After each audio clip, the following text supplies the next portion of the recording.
In a little village, there lived a rich man named Mr. Turner. He had lots of things, yet he often got upset over small stuff that made him uncomfortable. He really liked gardening and had all kinds of flowers in his garden. When spring came, his garden turned into a rainbow of colors. But guess what? Some wildflowers also popped up among his pretty flowers.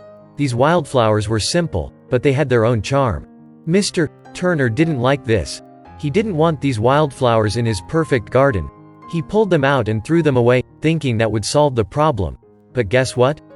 Those wildflowers grew back after a few days, all on their own. He didn't know what to do, so he asked a gardening expert. The expert said using medicine might get rid of the wildflowers, but it could hurt the other flowers too. Mr. Turner was in a fix. One day, a monk named Brother Ben passed by his house. Mr. Turner liked the monk's calm look, so he invited him in. They shared a simple meal, and then Brother Ben asked why Mr. Turner was sad. Mr. Turner showed the wildflowers and told Brother Ben everything. The monk listened carefully and smiled.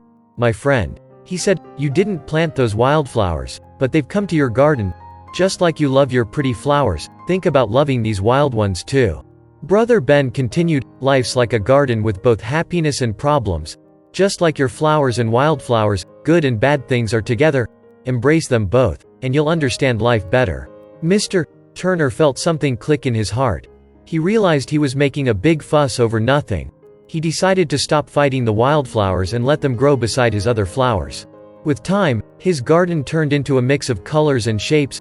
The wildflowers added a nice touch to the garden. Mr. Turner learned that having wildflowers didn't make his pretty flowers less special. It made his garden even more beautiful. He thought about Brother Ben's words. He learned that accepting life's imperfections makes us happier. His worries started to go away, and he felt more peaceful. As the seasons changed, people admired Mr. Turner's garden. They didn't know the whole story, but they loved how the garden looked.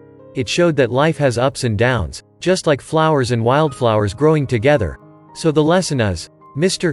Turner's story teaches us that life is a mix of happy and not so happy times, just like pretty flowers and wildflowers. Embracing both sides makes us truly happy. Life isn't always perfect, and that's okay. Accepting both good and tough moments is the secret to a happy and peaceful life.